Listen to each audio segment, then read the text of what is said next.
In the previous chapter, that is chapter 3, we talked about the verbs and details, the types, whether they are main or auxiliary, their negation, their state, whatever, everything. In this chapter, we are going to speak about the noun or the noun phrase.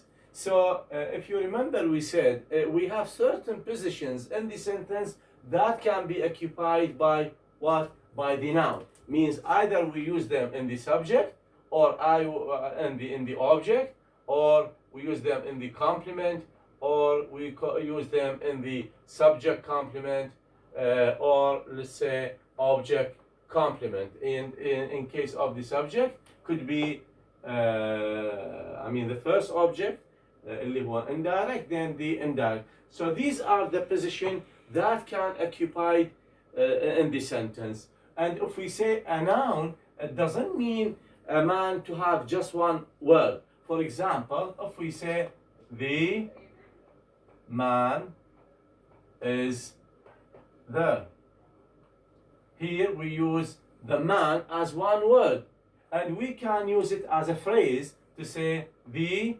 old man, and we say is there.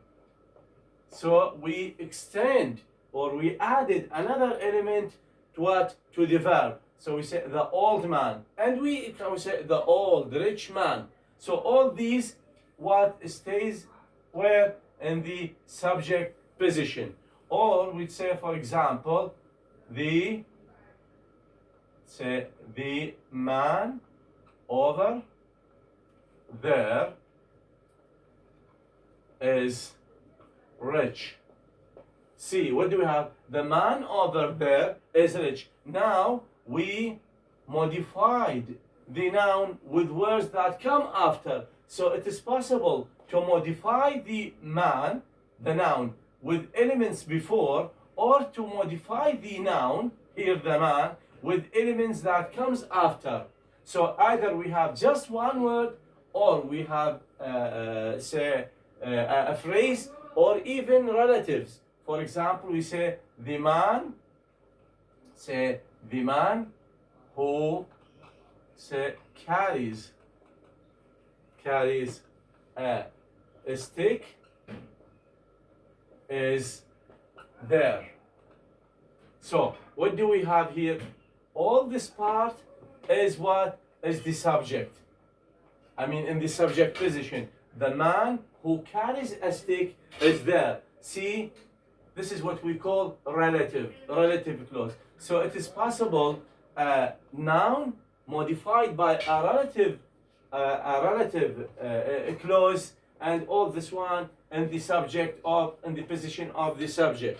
Or even we can put a clause. For example, that she insulted her boss is problem. See, what do we have here? We have all this part from here up to here, which is what? Which is all this one, which is a clause. And if you remember, we said a clause means to have a subject, we have a verb, we have could be complement, object, all the sentence element, or most of them available. And still, all of them in the subject position. If we say this is a subject, and that she insulted, this is the verb, and her boss, this is the object. Nevertheless, all these elements were in the position of what?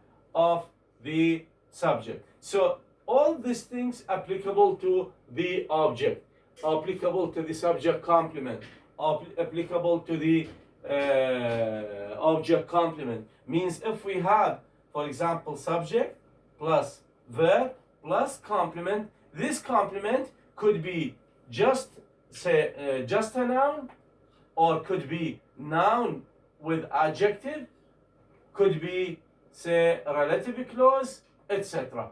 And if we have here, for example, subject with verb with object, this object also can, since it is a noun, بما أنه it is a noun, so we can extend it into just one word, into phrase. I saw the man.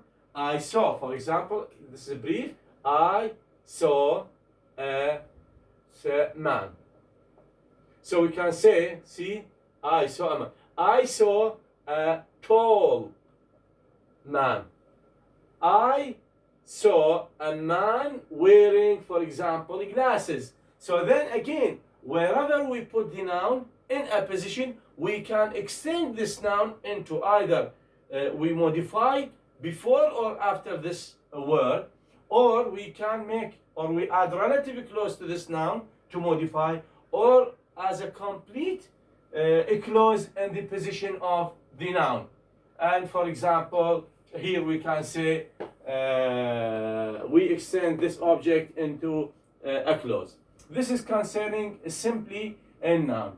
Hopefully, inshallah, we are going next time to speak about the noun in more detail, the types of the noun, the characteristics of each category, division of the noun. This is just introduction to remind you what we have taken before about the noun. Anyhow, this chapter is devoted only for the noun.